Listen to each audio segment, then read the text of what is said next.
Loke Anuttarang will be described in order to produce way to practice, to study the Dhamma for those who are interested in the teaching of Buddha in accordance with the proper time. The meaning of the above quote, which is taken from the Tripitaka, is Sila is excellent in the world. The word Sila have been given varied meanings by the scholar for those who study Pali. There are so many root words which can be described as Sila. The first one has to be Silana. Silana means, hang on, what's wrong? Okay. Silana means being usual. Being usual means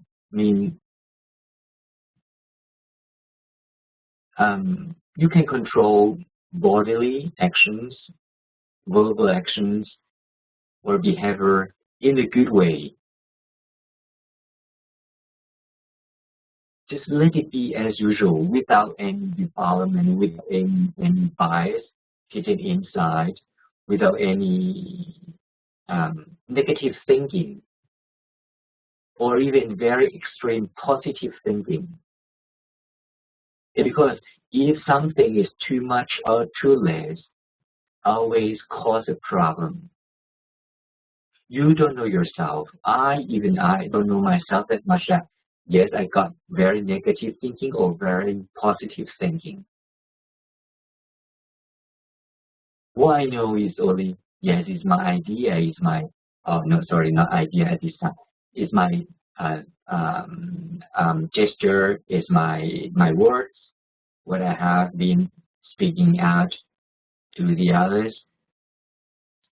So if being usual means you keep it in a good way, in the very normal conditions. So for such actions lead you to be your bodily action and verbal actions in the good condition. So it leaves all the bad things, all the causing of harms, hurting, hitting, harming the others, destroying the others away from yourself.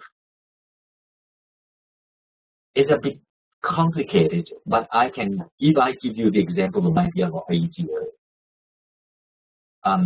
Buddha compared Sila or the precepts under this definition, Silana, as the earth. The earth. This earth carrying huge burdens. The earth carries a lot of trees, a lot of canals, many rivers, many mountains, many lands, seas, oceans, islands, continents. Earth carry everything without unusualness. No matter how heavy the mountain is, no matter how many rivers in this world, how many big or huge of the ocean and seas, the earth just keeps carried. That it doesn't mean by being usual under this definition of the root word of sila as silana. So the second one is sira.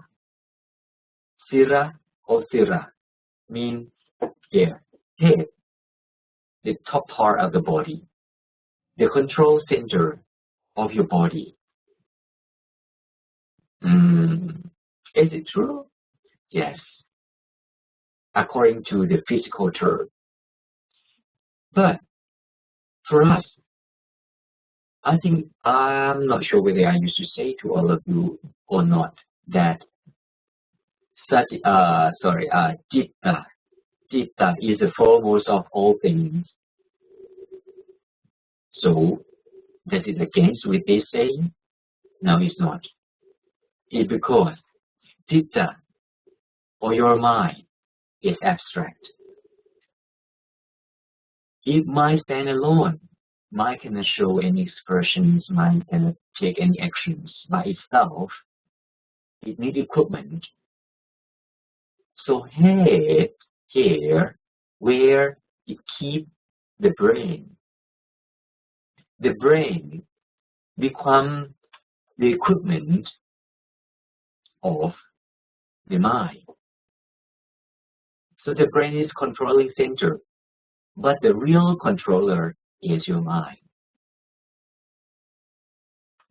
Sila, under this definition, under this aspect, can be compared to your head, where it stores your mind, your emotion, as the equipment of taking actions, both bodily actions and verbal actions.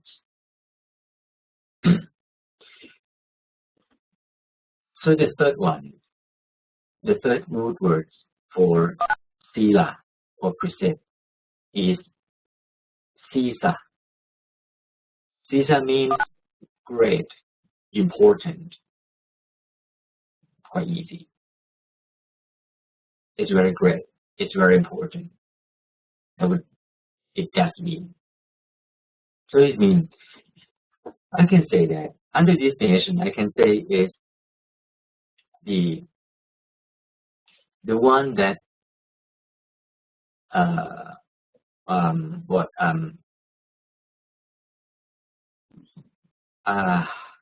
can I say, the merit or goodness has its own level, but without Caesar, the great, you cannot step beyond the ordinary thing to the greatest thing without it.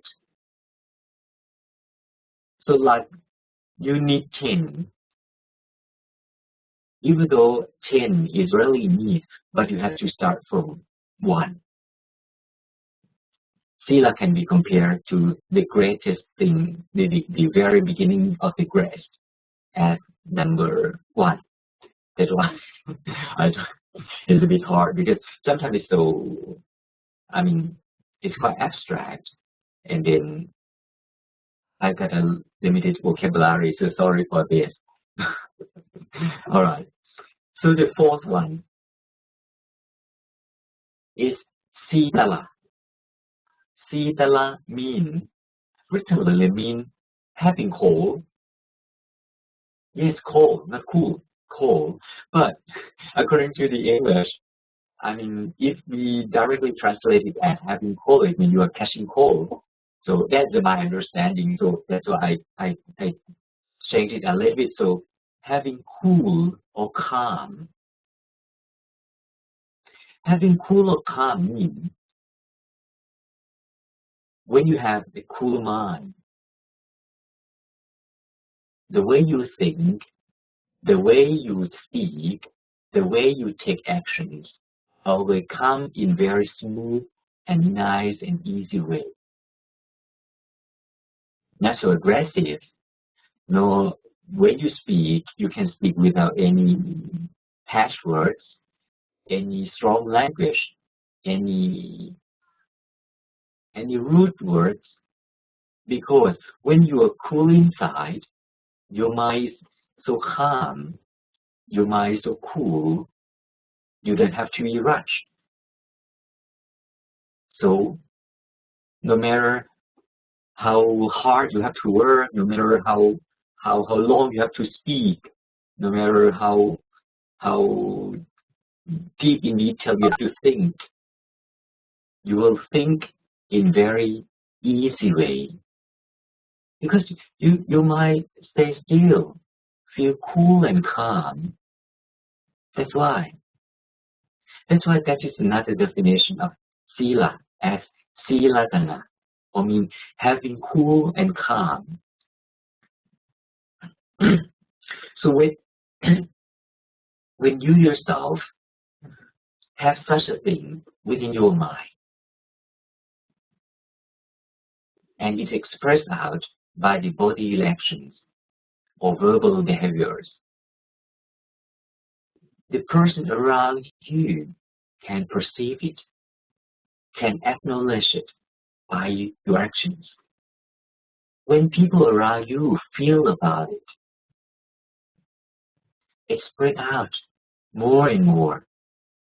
So it's not from you who are so calm. So the society will be in the calm stage as you, as us. This is not another definition of sila. The last one, the fifth one, the definition of sila is siwa. Siwa means safe. And because when you speak or take actions in the good way, when you always speak in a good way, because you think in a good way too, do you think that it can harm the others? No. When you don't harm the others, when you don't hurt the other won't hurt you, the other won't harm you. Because of that, that's why you are safe, the others are safe too. That's why. This is the fifth definition of sila. The person who observes sila can be proud of that. The sila will protect ourselves by itself. You don't have to ask for sila to do such duties. It's just a system. You take care. It can be compared to the way you plant a tree. You got a seed, the right seed of a tree, a certain kind of tree. You plant it, you water it, you give the fertilizer. When times come, when it's ready, so the new shoot will come out and grow up bigger and bigger and bigger. You don't have to ask for it to become bigger for you. You don't have to ask and pray, yes, please come out, green leaves, please come out. Bigger tree, please, bigger tree, please. No, you don't have to. It will be as it is. But sometimes it can't stand by their own. It needs some support from you, from the others. That's why. Sila, when the first time you observe it, you accept it, is in you. In Thailand, there is a tradition to ask for the precepts from the monks and repeat after it. But it's just a tradition. It's because you can observe the sila by yourself. You can accept sila by yourself, like what all of you did in this morning, in the early hour.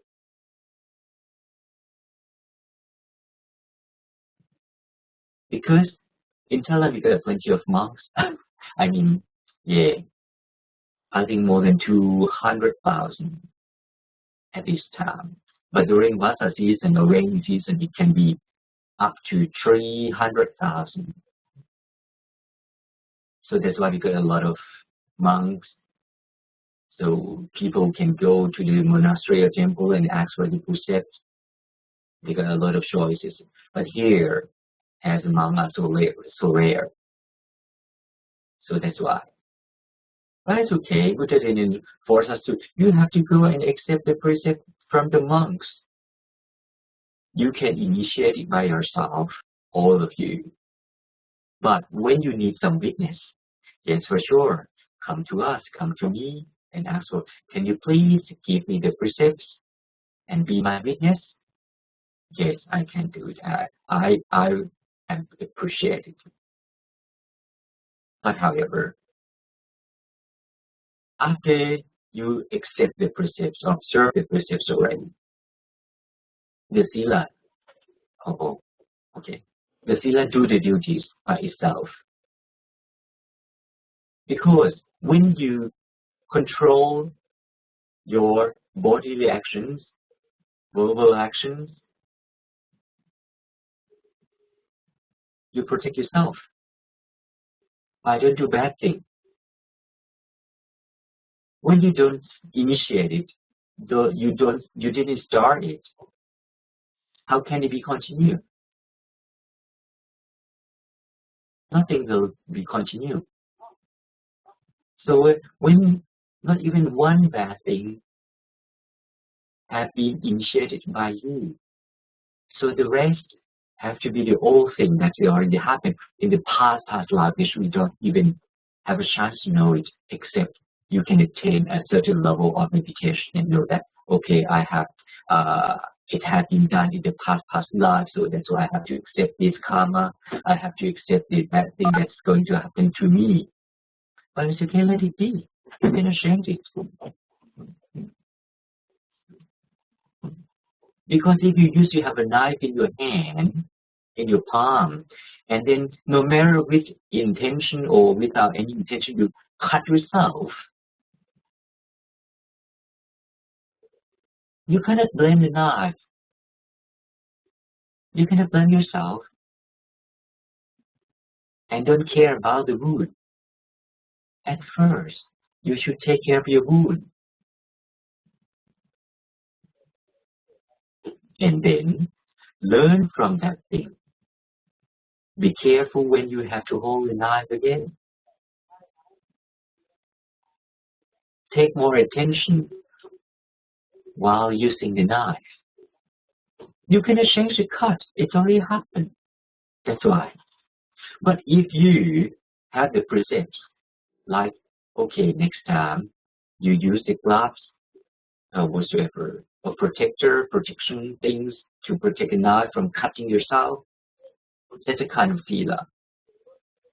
Sila becomes the protector of yours. That's why Buddha said that sila is the base or the basement of all the further merits. You have to start from this, from the easy level. Only 5, because you just accepted in the early hour. Okay, so I try to give you some more time. At the end of this Dhamma talk, under this topic, Silang Loke Anuttara, may the august virtues of Trilatana or triple gems bring you the prosperity, wealthy, happy, and healthy to all of you who listen to the Dhamma talk and put it into practice and study more for your own sake. Sadhu, sadhu, sadhu. Okay. Sadhu, sadhu, sadhu. Thank you, Bhante. Thanks for the beautiful Dhamma talk. And thanks for giving all the definitions for different Sheila. And maybe like I tried to note it down, so we'll share internally as well to all our participants who joined in a little late. But now I'll just open up for the question answer session, Bhante, since you just for next few more minutes. Please go ahead. If there are any other questions, you can put it on the chat window, or you can I can unmute you if you can just raise your hand. Any questions out there?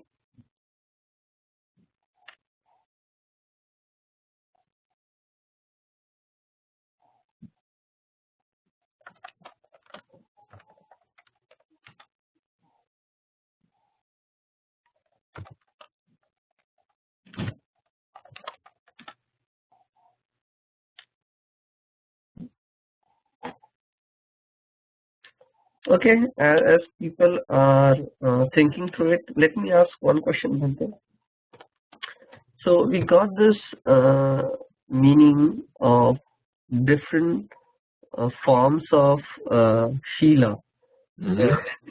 So when you said Sheila, Shira, Sira, Chitta, Shitala, and Siva, all these words, does it mean the same thing, Bhante? Because the meaning what you gave is different with each form. So I was just trying to correlate when you were giving the Dhamma talk as how it's correlated and why like these meanings are shared. So you have to understand that in Pali, one word can contain so many things, but it starts from the root. Like one tree have the root, the branch, the leaves, the flower, the fruits, a lot of things. But the main thing is the root. So Pali word for sila have so many different roots according to the scholar. Those who try to give the meanings from the roots. I mean the roots. So that's why they gave us 5 roots of the sila. Okay, Bhante. Okay. So you understand that? Or yeah. So it's just a different form of the same same kind of like a fundamental or a principle of Sheila. Okay. Right. Anil Gaikwadji, he has a question. I have unmuted you. Please go ahead, Anil. Yeah, Vandami Bhante.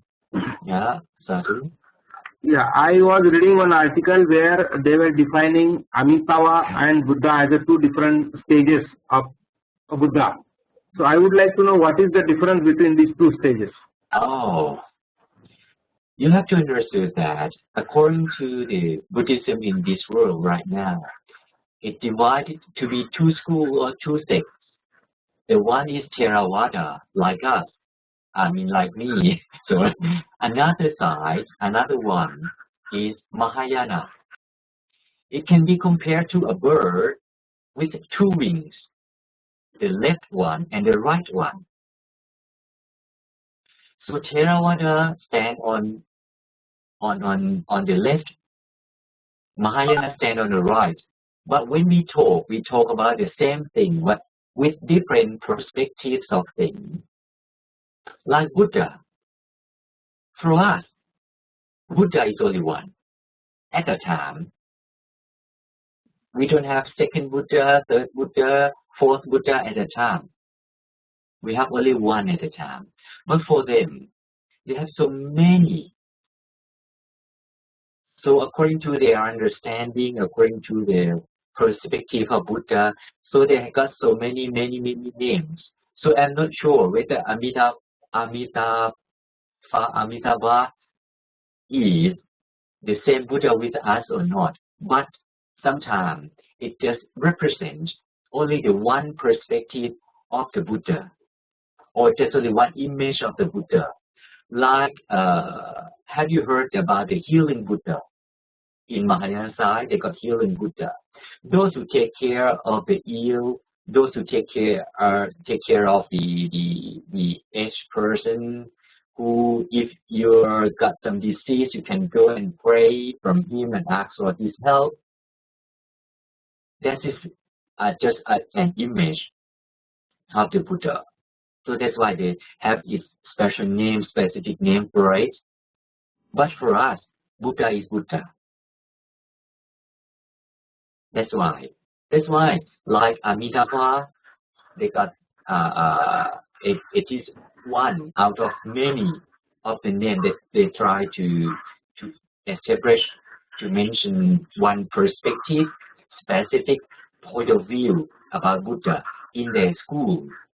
Because Mahayana, they keep changing the teachings according to the teachers or the master of that time. But for Theravada, we always stick to the first teaching, the gathered teachings after 100 years of passing away of Buddha. We have 100 years at that time. Yeah, thanks, Bante. But I was reading this on e-magazine called BuddhistDoor.com, where it was saying Amitabha is the stage where Buddha is not attained the enlightenment, and once enlightenment, it becomes a Buddha. Okay, they call it. We call it Buddha to be. Buddha to be. It means. Bodhisattva. Yeah, right, Bodhisattva. But Bodhisattva, any of them, not just only one, but all of them, still have the defilements within their mind. Still have everything like us. For example, if you would like to build a small house for your family, you need only a few things. But if you would like to build a big condominium or apartment, you still need the sand, the stone, the cement, the steel, like the small house. But before you start building it, you have to take a lot of huge investment to gather all of things together until the buildings, the construction starts. It's the same way as small house. But at that time, house still not built yet. The apartment is not built yet. So where a lot of equipment gathered together become a big pile of equipment, that is stage of becoming something. Not Buddha yet, not any stage of enlightenment yet. So we declare 4 stages of enlightenment. The first one starts from Sodapatti, Sakatakami, Anakami, and Arahanta. 4 of those. See, but Buddha to be, all of them is out of those 4. So that's why in our side, in Theravada side, yes, we appreciate those endurance for those who would like to become Buddha. But they are like us. Like all of us. It can be President of United States. It can be Mahatma Gandhi. It can be the Emperor, the great Emperor of the world. But you can notice something. If he or she reincarnate in a certain form to cultivate a certain merit, certain goodness, that we call Buddha to be, no matter their ideas is against the current Buddhism or not, because sometimes they have misunderstanding about the contemporary Buddhism in a point of view. But no matter who they are just Buddha to be, or those who have a strong wish to become Buddha in the future. With this, might be million years ago. I mean, next million years, or million lives, which is unpredictable for us. But they have to reincarnate again and again like us. So that's why we appreciate, but we don't put him in very high status like Buddha. That's why. But for Mahayana side, they do care because they believe a little bit different. Because they believe that if the leader can attain enlightenment, the rest can be dragged by him, can be pulled into the whole net by him. But for us, Buddha said to himself, to all of us that Akata Rotathakata. Yes, disciple, and Tathagata is only your guide. This is written down into Tripitaka. So he is the guide. He can show you the way, but he cannot drag someone up to the heaven or into Nibbana and kick someone down to the hell by himself. We are the one who have to intend to go there by ourselves by choosing the gesture or behavior or actions to take. That's the difference, slightly different. If you ask me, can we pray for Buddha to be? Yes, you can appreciate their merit, their goodness, but don't set him the same status as Buddha. Like the one who are the physician, the real physician or physician intern, the physician intern who are in training process, not graded yet. See, that's why it's about the same. Okay. Thank you, Bhante. I know your time is getting up, but if there are any other questions, please write out to Bhante. Unless Bhante, if you have time, we can take one more question. Okay. I don't see there is any right now, but thank you, Bhante, for the okay. So Bhante, we'll ask the members to kind of like email you or ask the questions in future sessions. Thanks again for your time, and thanks again for kind of like explaining us more about Sila. Have a good day, Bhante. Thank you. Okay. So our next speaker is Dr. Shailaja Paik, and I'll make her the presenter now. And I'll make Dr. Paik. Let's test the let's test the volume from your end. In the meantime, I'll just give a quick introduction. So as part of Women Lecture Series, Dr. Shailaja Paik is going to present on a very important topic today. She has picked up Dr. Ambedkar's views on the work for women's empowerment. And I just wanted to like tell one more thing on Dr. Shailaja Paik's introduction, that she has been associated with ANA from her inception. I think even from the name, when we were trying to give name to ANA, she had a lot of suggestions. So with that, I'll just let Dr. Paik go ahead and give us today's talk. Dr. Paik. Thank you very much, Sandeep, and Jai Bhim and Namo Buddhaya to everybody. Can you hear me? Yes, we can hear you clearly.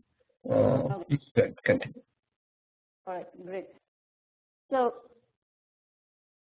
I just want to talk a little about myself and what I'm going to do today and why the topic at hand is so important for us.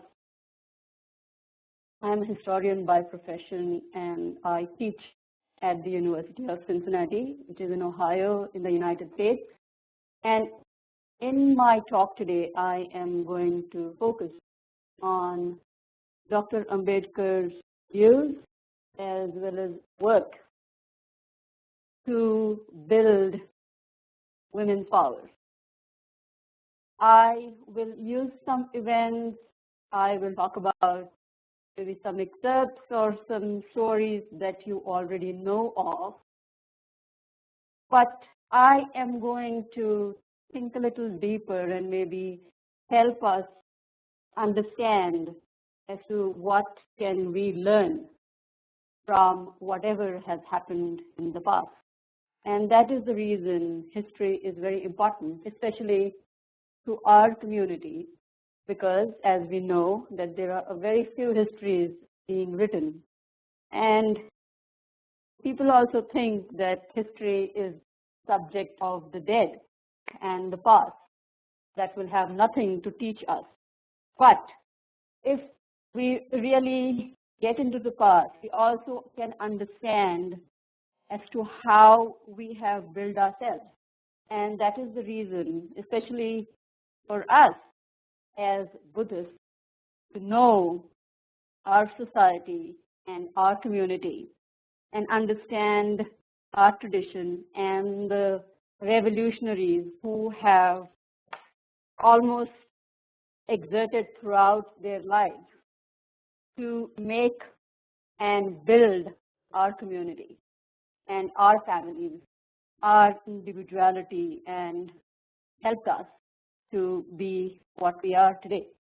And that is the reason I want to talk about Dr. Ambedkar's work for women's empowerment. But of course, to understand him, we also need to understand as to what he borrowed and what he learned from other leaders and reformers. So for example, this is Jyotirao Phule from Maharashtra, talking about the middle of the 19th century. So both Jyotirao Phule and Dr. Ambedkar, they engaged with the reform of women. They produced arguments for the empowerment of women and moreover emphasized their indispensable role in the uplift and the political organization of community. Both of them are thus arguing as to why women are so important, not only to the family, the immediate family, but the broader community. Jyotirao Phule, he sought to identify knowledge as Tritiya Ratna, meaning the third jewel, basically. And he's doing this to understand the oppressive social relations and also understand how the upper caste, and especially the Brahmin community, has oppressed the other sections of the society in a number of ways. So, with this important intellectual weapon that Phule is talking about, he is striking at the roots of not only caste discrimination, but also women's discrimination, educational discrimination, political discrimination that he finds in the society. For today's talk, let us just focus on women's discrimination that Phule has talked about. So he suggests that this weapon would help all women, and we need to understand that both Phule and Dr. Ambedkar do not specifically talk about a particular caste of women, but they are talking about the broader women's community. And hence it is very important to open this up because they are talking about all women, not just about women, for example, from the Maratha caste or other lower caste. So Phule and his wife Savitribai, they continued their remarkable work in women's education and empowerment. And they talked about as to how women should be fighting male domination inside the home as well as the broader family and the community. Underscoring her teacher's articulation or whatever his teacher expressed in writing and in speech, their student Muktabai Sarve, 14-year-old Mang girl in Phule's classroom of 1855, wrote an essay about the grief of Mahars and monks. In her essay, Muktabai exposed the deep social stratification in society and criticized Brahmin domination. I know most of you know this essay, but what is important is the date. It is 1855, when you hardly have any lower caste entering the classroom. And this is this girl of 14 who writes a very powerful essay which questions Brahmin domination in the city of Pune. So Muktabai also questions God and his deployment of how God is also making these caste differences. And she asks, you have given the Vedas to Brahmins and nothing for us. So it's a very important social critique that Muktabai is talking about here. And in this manner, she's actually questioning the cruel attitude of Brahmins in the broader society. So that is the reason this is a very revolutionary piece, because here you see Muktabai is actually questioning the Brahmin power in this Brahmin-dominated city of Pune. Moreover, Muktabai, she actually laments exclusion of lower caste from any sort of knowledge. She also ends her essay by pleading Mahar and Mang to study hard in order to open their Tutya Ratna, as Phule would say. And this is very important for us. I mean, just even thinking about it in the 21st century, what is this Ratna that Phule and Muktabai are talking about? Well, this is the Ratna of critical thinking, as our children are taught in, for example, the schools that they are attending in the United States. Or this is what I teach my students when I'm at various levels, undergraduates and graduates, as to how they should actually use their mental prowess and think about things, right? And that is the reason I am talking about this particular tool, which would be very important for us to think not only intellectually, but also politically. This is the tool that is going to help us analyze the oppression of women and other members in the family, as well as the broader oppression in the society. And this could be caste, this could be political groups, this could be religious groups, and so on. So basically talking about these different dominations and how we should basically question them and understand the different oppressions that are taking place on multiple levels. For example, social, religious, intellectual, political, and so on and so forth. Also, Phule very cleverly and very brilliantly critiques upper caste Brahmanism, and he talks about how different women from different castes face particular oppression. So, for example, he talks about the oppression of non-Brahmin and Dalit and Kundi women, and at the same time, he also analyzes how Brahmin women are enjoying at the expense of these women, right? But at the same time, he also understands that Brahmin women are facing oppression from men in their community. So these different women are facing some problems because of wherever they are located in their caste. And this is very important to understand as to how Phule is then looking at each woman from these different castes and telling us to how they are facing different burdens, because either they are poor or they are facing these because maybe they enjoy some privilege as coming from the Brahmin caste, but at the same time they face the domination of the Brahmin men. Phule also questions many scriptures, and he questions the social system. So, for example, he is always comparing men and women. And he, for example, I'm just going to pick this quote from his writings, and he says, "The causes of the secondary position of women and untouchables are not natural inferior physical strength."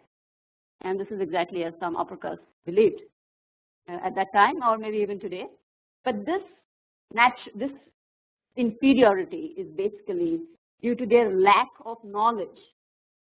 And because they were not as Hardasi, and many of you know this, and this is all from the Marathi, I'm going to translate it, which is not as bold or as greedy and cunning as Brahmin men. So he's basically analyzing as to how Brahmin men have gained power, not only over women, but also over men from lower castes. And this has happened, and Phule diagnoses this, and I won't quote him again because this is very important, and he says, women are very much lacking in strength, because avaricious and daring men have, with great cunning, never consulted women and have always dominated them. They have also kept them away from knowledge seeking, and due to this, all women are facing enormous difficulty.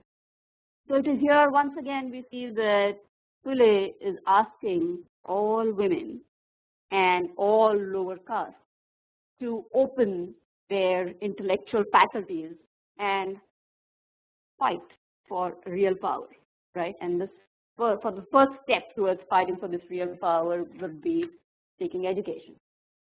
So I've just pointed out, a couple of things that Phule has been writing about and he has used for his ideas towards social transformation. And it is building upon these that we see that Dr. B.R. Ambedkar and his associates would then put forth their ideas and their agenda for the political transformation of the community. So, building upon this, you see Dr. Ambedkar is talking about how women, especially Dalit women, can build their self-confidence and work for the transformation of the family as well as for the broader community. And this is very important because Dr. Ambedkar is very much invested in making the woman powerful inside the home, that is inside her family, as well as very much instrumental in pulling this woman outside and making her self-confident, also allowing her to enjoy self-esteem and equality with men outside in the political sphere. So I'm just going to very quickly now go on to Dr. Ambedkar's contribution. So Dr. Ambedkar talks about women's education, and he talks about how this education is at the core of women's social reform. And he says, and I quote, "Knowledge and learning are not for men alone. They are essential for women too. Our ancestors were aware of this. If they had not been aware, the people serving in the platoons would not have educated their girls as they did. So you must remember that if you want improvement for future generations, education of girls is very important. You cannot afford to forget my speech or to fail to put it into practice." So Dr. Ambedkar is just emphasizing women's cultivation of their intellect and of their self-development for personal freedom. He's also saying that without education and without this improvement, women will continue to remain backward and unable to provide intelligent training and discipline to their children. So he is basically talking about as to how women's role is very important in the family and also the internal transformation. I mean, of course, this family is a unit of community, right? Larger community. And so women have a very important role to play in nurturing this family and the larger community, right? And also building confident, ambitious children, because these are the children which will then transform the future generations. So this confidence and self-esteem will be very important, especially for children coming from particular lower caste, untouchable background.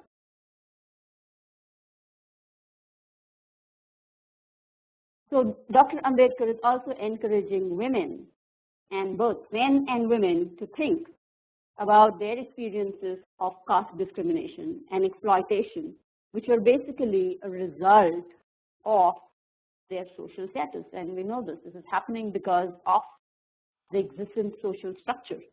And he also examines how these men and women have been oppressed by different kinds of oppressions in terms of, for example, caste, class, there is gender because these people are men and these are women, and so they have different kinds of oppression. And so he is paying specific attention to Dalit women's oppression. Because, as I've said, because they are placed in these structures and hence they face some different problems, unlike men and unlike women in other communities. And Dr. Ambedkar is also asking women to use their power to challenge their subordination inside the family and the kinship structures, while he's also pulling them out into, as I said, the political sphere where women would demonstrate and participate in conferences and basically contribute towards the movement. He also suggested ways in which women could challenge humiliation, their abuse, their sexual control in marriage, and victimization inside the family. In this process, he is advocating for a much more egalitarian or a lot of equality between men and women inside the family. And this is very important for us when we think about what Dr. Ambedkar had to say about these relationships between men and women. And he emphasizes that women should have the right to choose, and they should enjoy, as I said, an egalitarian relationship, that is equality with men inside the family and even outside. Reinforcing these ideas, we see that women themselves have expressed their thoughts and have actively engaged in their own individual formation by, for example, writing, expressing their thoughts in different ways, and so on. And so I just want to very quickly talk about as to what did women take from Dr. Ambedkar and how did they use his thoughts. Dalit women were to work towards individual as well as community uplift and reinforce Dr. Ambedkar's agenda. So, for example, Ramabai Gaikwad, this is Dada Saheb Gaikwad's daughter. Dada Saheb Gaikwad is Dr. Ambedkar's lieutenant. And she remembers his words, and I quote, "Why should we live like insects? Why should we rot this dirt? We must uplift ourselves.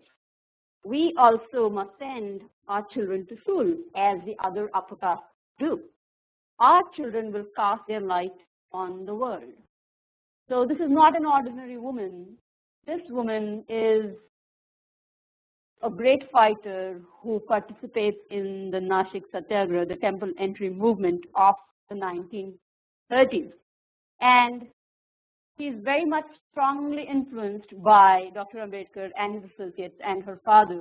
And hence, these women are now coming out, organizing, helping the movement, and also sharing their thoughts to what they should be doing in terms of education, employment, and so on and so forth.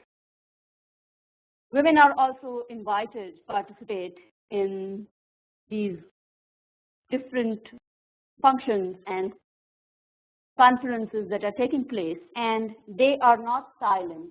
They are making speeches, they are making themselves heard, their thoughts are, they express their thoughts on, for example, agendas of education, agendas of employment, how Dalit children should, they face different kinds of oppression, and for example, how they need hostels for their education.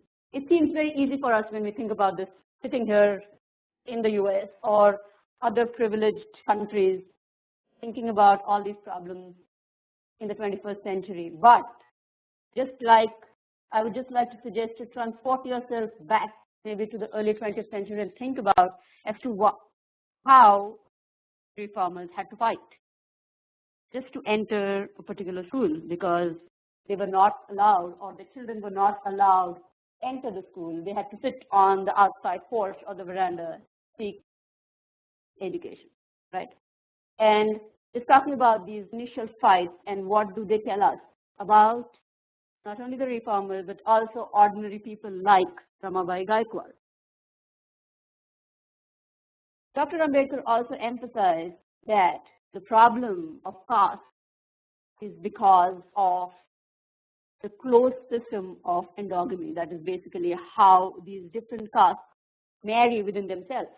And this is done by some very cunning Brahmanical means where Brahmin domination has closely guarded and valued these different small structures which are basically, they function like a machine, and that is how the whole structure is kept in place, right? As the machine would run very smoothly if it is oiled and the engines are all in place. So this is how some writers have said as to how caste actually functions like these it's very smooth functioning. But in this smooth functioning, it is Dr. Ambedkar who actually points out that this particular functioning is also because upper castes have had certain kind of privileged access to lower caste women. Upper caste women have suffered from certain kinds of male domination, and hence they have had problems like, for example, sati or enforced widowhood, or women have importantly have been prevented from these intercaste marriages, right? And we know what these intercaste marriages are going to do. Well, as I said, it's very easy to talk about this sitting here, but thinking about this in those times when not many reformers talked about intercaste marriages. And we know that only a few like Dr. Ambedkar or Periyar would talk about these kind of. And this is very significant because even today in the 21st century, we find that matrimonial columns, not only in India but in other parts of the world where Indians have migrated, very much ask for bride and grooms, particular gotras and sub-gotras and so on and so forth, and this is also very much relevant to other communities. So it is Dr. Ambedkar talking about as to how we can actually break these hierarchies by basically allowing different communities to interact with each other and to mix with each other. So this is a very path-breaking thought that he expresses, and we are having problems even today because we are not able to act on these lines. So something for different communities to think about. Also, Dr. Ambedkar talks about the many crevices or the many cracks in different law codes, right? So, for example, he first writes two very important books, and one of them is The Rise and the Fall of the Hindu Woman, in which he argues that women have been denied the right to acquire knowledge. This was and these are his words, and I am quoting them. It was an insult because after denying her opportunity to acquire knowledge, she was declared to be as unclean and untruth for want of knowledge. And because of this, she has been denied the right to realize her spiritual potentiality, right? So Pule is talking on similar lines, and after about 80 years, you see Dr. Ambedkar, who examines the continued degradation of women as well as lower caste men and how this has been brought about. So it is very important to look at their analysis of how certain communities have been excluded from certain privileges, for example, education. Dr. Ambedkar also goes on to analyze as to how some law codes have denied equality and any kind of power to women. So, for example, he talks about Manu's law code, and he says, and I quote, "Many Hindus also thought of Manu marriage as sacrament, and therefore did not allow divorce. And this is, of course, far from the truth. His law against divorce has a very different motive. It was not to tie up man to a woman, but it was to tie up the woman to a man and to leave the man free. So here, Dr. Ambedkar is actually questioning the sanctity and purity of Hindu marriage, which would not be violated by divorce. And we will see that he not only writes this particular treatise, but he also is going to make very significant move in the 1950s and in 55 when he proposes the Hindu Code Bill, which is talking about women's right divorce. This is important. So basically what Dr. Ambedkar is doing here is talking about how a woman should have, or how a woman's choice, her individual choice, needs to be valued.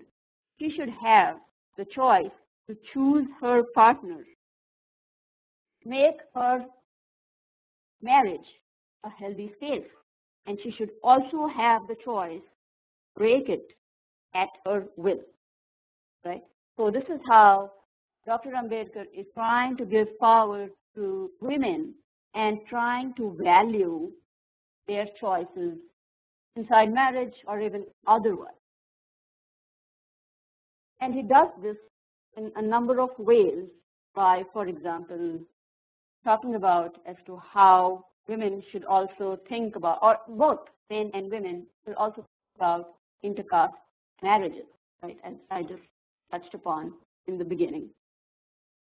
So he is basically looking upon women as equal partners in not only in the family, but in the fight for justice and for the political transformation of the community.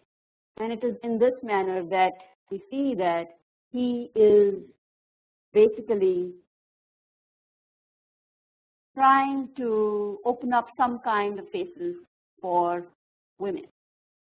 He also asks women, and he in fact argues with them and challenges them in a number of ways. And I want to quote, he says, other people can fetch respectable jobs in courts and offices, but the sons born of your wombs are held in immense contempt.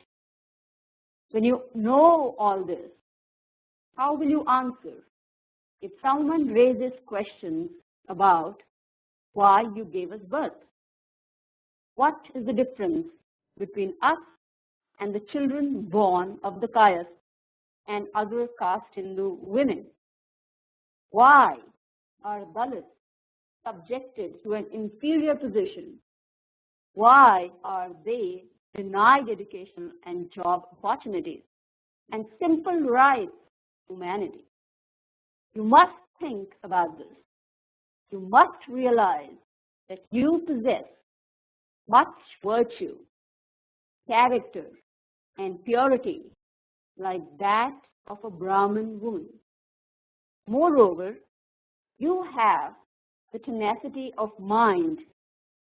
You are faithful and firm. You have something that the Brahmin woman lacks. So you should now pledge that you will not live a stigmatized condition henceforth.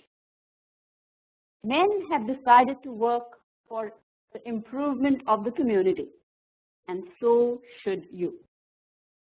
So once again, we see that Dr. Ambedkar is talking about, yes, specific oppressions that a woman from a Dalit background is facing, but at the same time, he is also provoking women to think as to why are they facing particular social oppression. He wants them to question themselves and understand, challenge themselves and think about as to what is the difference between the children that they give birth to as opposed to that of a Brahmin woman, right? So he is making women think. He is asking these very thought-provoking questions and asking them to challenge themselves, because he knows and he understands, he wants women to understand that they possess far superior skills than women of the upper caste.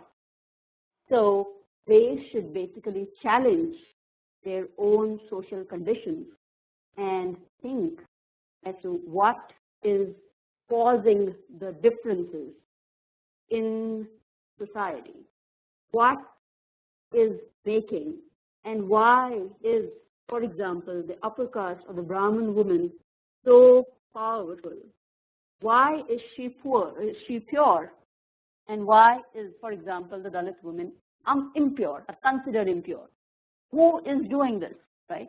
And how should we basically think about these social, economic, political, and intellectual problems? On the other hand, he's also emphasizing that Dalit women are very daring. They have a lot of tenacity of mind. They have confidence. They have a lot of power. And they are in no way inferior to any other woman. And that is why these thoughts of this great leader are very important, throughout years. And these are the very thought processes, these are the very qualities that we need to think about, not only for women, but also when we think of men and, right? He's also challenging women to think about the domination of men. So, for example, he instructs women to not tolerate or cooperate with the men folk until the men follow the pledge of the community. And this could be anything. So for those particular times at least, he talks about no consumption of carrion, that is the dead meat. Women were also to stop cooking if the husbands consumed alcohol. So he's also focusing on how women and their roles are very much tied to the transformation of the bigger community, what the community is supposed to do politically, and women have a very important role to play in this. With all these, not only the writing, but all the speeches and these thought-provoking questioning that Dr. Ambedkar and his associates have done, women actively participated, and I'm just going to very, very quickly give some examples here. Ms. Chandrikabai Ramteke, Zaibai Chaudhary, and Sulochanabai Dongre, who were members of the All India Dalit Mahila Congress, and they were very fearless leaders.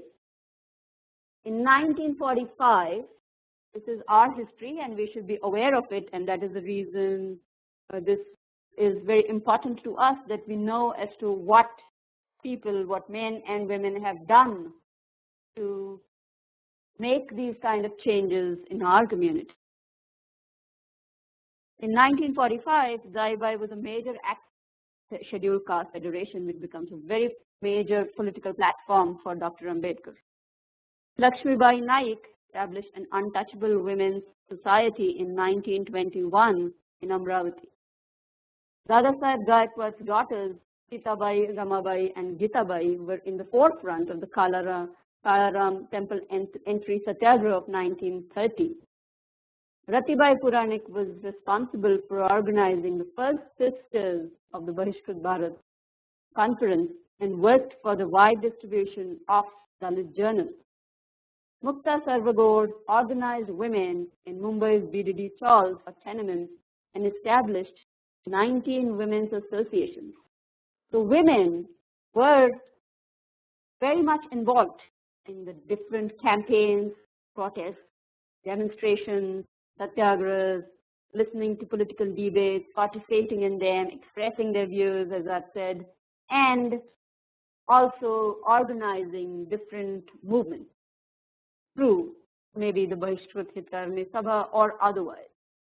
Women at the 1942 SCF conference argued for the right to divorce and for a law against bigamy, that is, when a man is allowed to have two wives, and continued to fight for access to water, responsibility of women and men, and for example, the Hindu Code Bill that we know about, and that is something that was undertaken in the 1950s.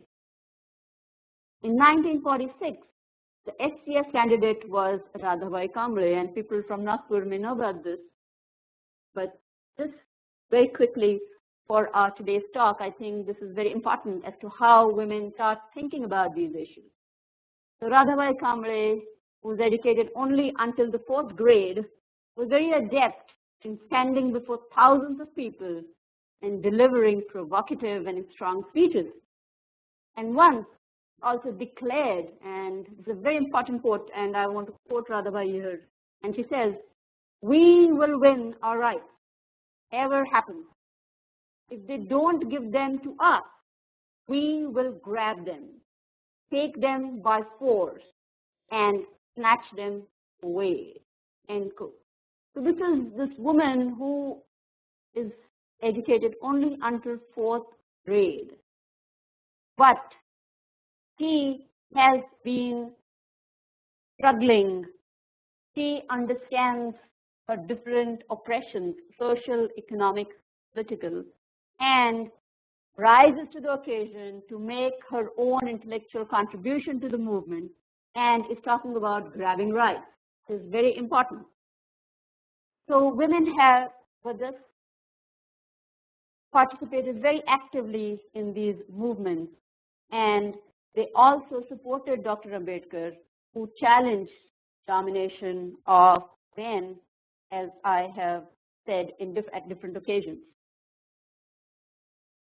Most importantly, Dr. Ambedkar also talked about how educated women were to protect their virtues and understand their responsibility and work towards community's advancement.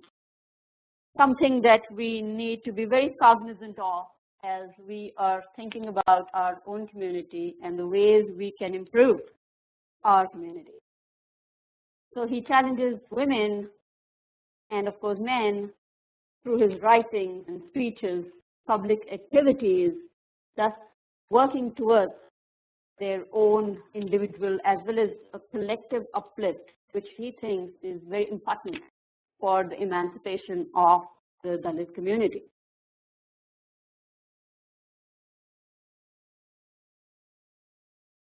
I just want to now express maybe one or two ideas and conclude my talk for today. So we see that both Phule and Dr. Ambedkar expressed their thoughts about women's oppressions, and they took into consideration women from different communities. So they're not talking only about lower caste women, but all women, as they have suffered different kinds of limitations and have played different kinds of roles as mothers, wives, as individuals, and most importantly, these women who have been able to contribute, go outside in the political public sphere and contribute to the broader struggle and to the broader social movement. And that is why their role has been very important to both Phule and to Dr. Ambedkar in these different struggles that they have undertaken. And they have seen to it that women were given equal space.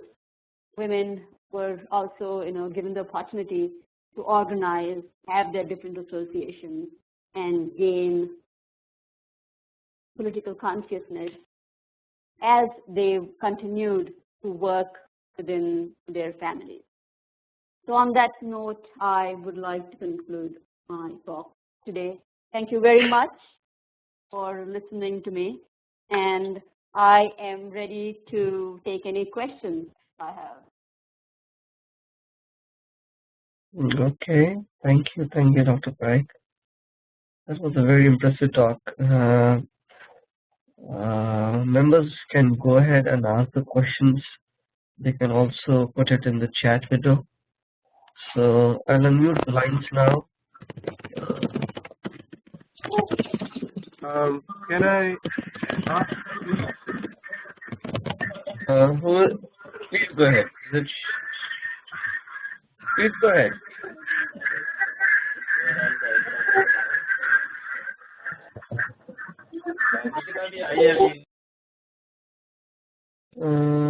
I have muted you guys. Was it Suraj ji? Yes, Okay. yes. Go ahead with your question, please. I couldn't listen to the whole talk of Professor Pike, but I could listen to the last bit, and it was really impressive and focused actually. Jevim to everybody. My one question, it's not actually a question, just an inquiry, because when Radhabai Kamble was referred, I don't know, it's out of my bleak memories where during those elections of post-independence elections, when there was some candidate who stood against Baba Sahib in the elections, and that candidate's sister abandoned him for considering it as a betrayal and as a sabotage.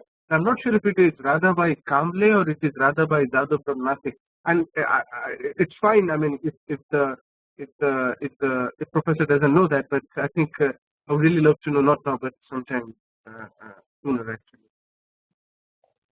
Well, thanks for the question, but I have to say that I do not know as to who that candidate was, but Okay. the person that I am specifically referring to is Radhabai Kamble, but from Nagpur and not Nashik. Okay, it's fine. Yeah, and this is a little earlier, I must say, to the SPF elections. So I do not think that this is the same person. Yeah, I really, it's really, I should acknowledge that it was really somewhere a very bleak memory I've read somewhere, and I really was like, because the way you have explained the narration of Radhabai Kamble, which is very flamboyant, in similar way there was someone character like this. But if I get to know, I will be very pleased to forward you guys. Yeah, Jabim Devendra here. Yes. Radhabai Kamble was the sister of Borkar, who stand against Baba Sahib Ambedkar in election. Oh, so Radhabai Kamble is the brother of Borkar? Is the sister? Of, yeah. Yes. Okay. So is that Borkar? If I'm not, if you just said right now. Yeah, he was the Borkar. And what elections were it? Were they legislative elections or were they central elections for the Lok Sabha? It is, I don't know exactly, but it was what do you call dual election, I suppose. Ah, okay. And it is of 1952 around.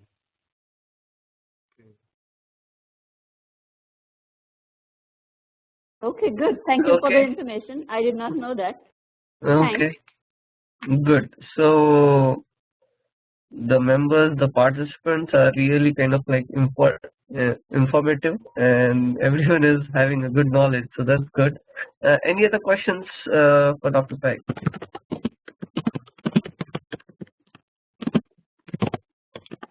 Hello?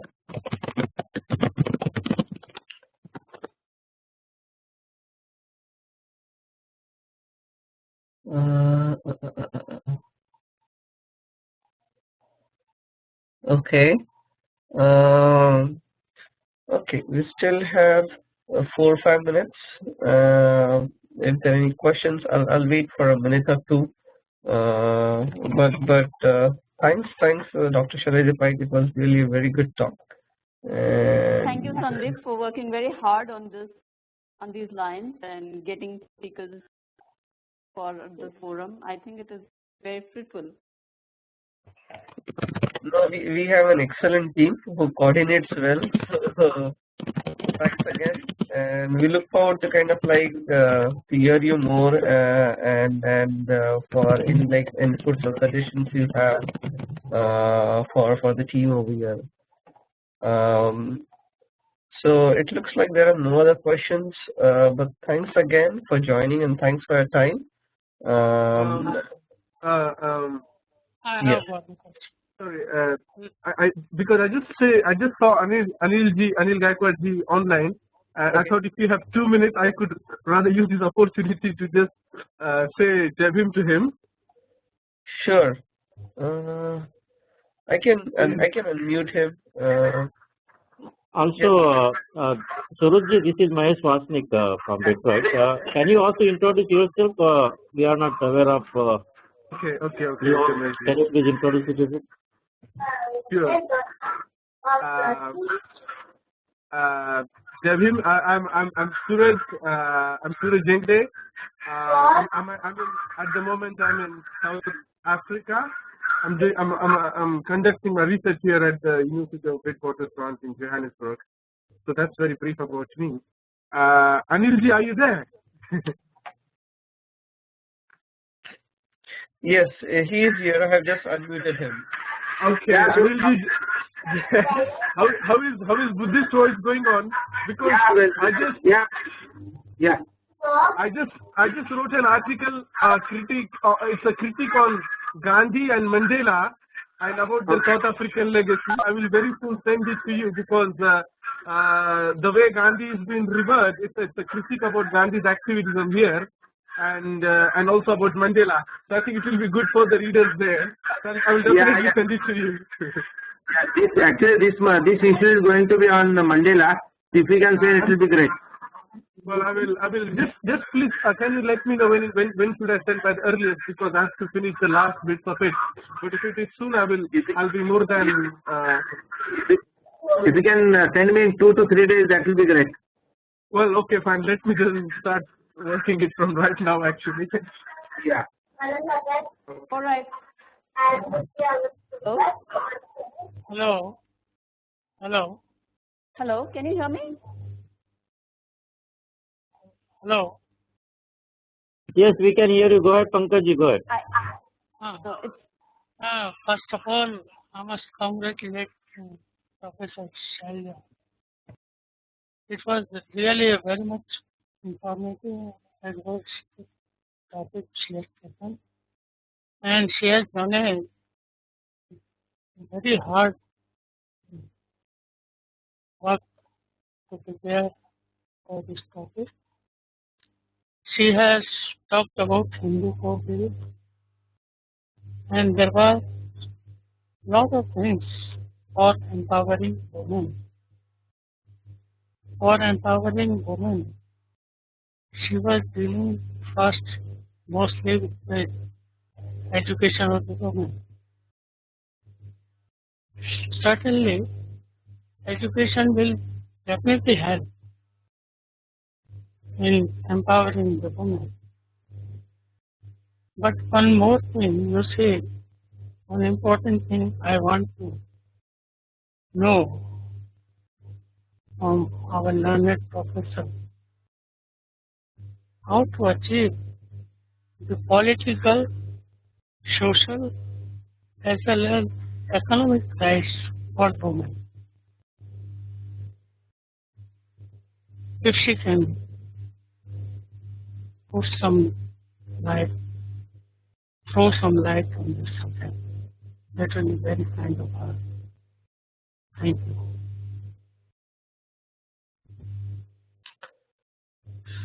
Dr. Pag, did you get the question or?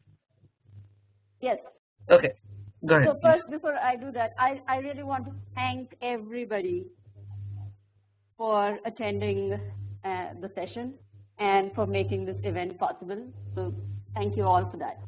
Regarding the question on how to make political, social, and economic rights for women? Are you asking me as to how it would be possible to do this? Yeah, as per Baba Sahib Ambedkar and as per Mahatma Jyotirao Phule. Okay. For me, and from basically my readings of Pratibha Phule and Dr. Ambedkar, so for example, if I am talking about political rights, this is exactly what I touched upon in my short talk today, when they are talking about how women should contribute towards the political movement. This would be one of the ways as to how they should come out of their own familial spaces and make whatever contribution they can towards the transformation of the community, for example. And this is going to then build up, and this is how they can make more contributions towards the nation.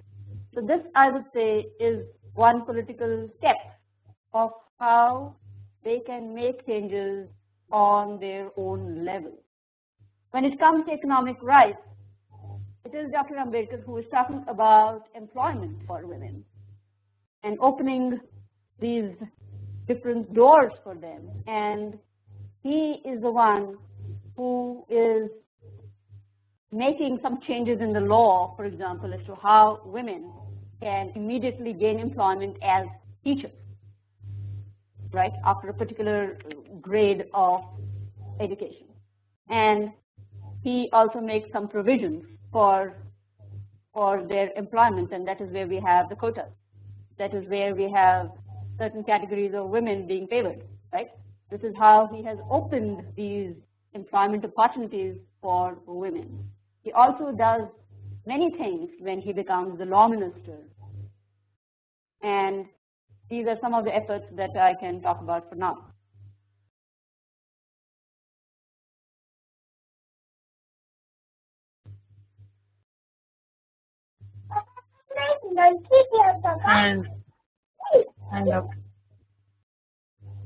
And how about social life? Well, social has been present throughout my talk. So Yeah, when he is talking about caste, when he's talking about class, is talking about different kinds of women and men, all it has been present throughout the 40 minutes I have talked for. And it would be very difficult to then point out and go back again, and because these are the kind of changes that he is talking about on different scales. So even when he's talking about, for example, intercaste marriages, right, that is going to be a big social revolution if individuals from different castes, men and women, intermarry. That is how it will cause social change. So see, Dr. Ambedkar introduced the Hindu Code on 9th April 1948. And that was for empowering the women, social empowerment, as well as economic empowerment. But this was followed by a debate which continued for more than 4 years and still remained unconclusive. This was probably the longest discussion on any single bill in the Free India's Parliament. It is still inconclusive. Moreover, there were so many acts before that, before Hindu Code Bill. The Caste Disability Removal Act 1850, the Hindu Widow Remarriage Act 1956, the Indian Succession Act 1825, the Native Convert Marriage Dissolution Act 1886, the Transfer of Property Act of 1882 as amended Act of 20th of 1929, the Indian Majority Act 1875, the Guardian and Wards Act 1850, the Transfer of Property Amendment Supplementary Act 21st of 1929. This Act amends the Madras Act of 1940 and 1916 and the Hindu Disposition of Property Act 1960, which is related to transfer and bequest in favor of unborn person. The Hindu Gains of Learning Act. So the Hindu Women's Right to Property Act 28 of 1937. All these acts were prevailing before the Hindu Code Bill was presented in the Parliament. But still, the question remains inconclusive. So, how to break the ice or this deadlock? That is one very big question, because on this particular issue, Baba Saheb Ambedkar has resigned from the Parliament, and because he was not happy, he was very much after empowering the women through all the legislative measures, and especially through Hindu Code Bill. So, my learned professor, I will request you, if you have some time, some more time, if you can give someday, so you can talk on this Hindu Code Bill also elaborately, and Okay. give some your opinion about it. Okay. Thank you, Pankaj-ji. Definitely, I think we will have to call Dr. Peg again on a forum. I just wanted to let everyone know that we are out of our time now. We are already kind of 7 minutes late. But Shailaja, like if, Dr. Shailaja Paik, if you want to make any final comments, then please go ahead. Else we can wind up the session in next minute or two. Okay, I just want to thank Mr. Pankaj for those deep, enlisting all those acts and all those laws in a very detailed manner. So that is very nice. Thank you very much for that. I have to say that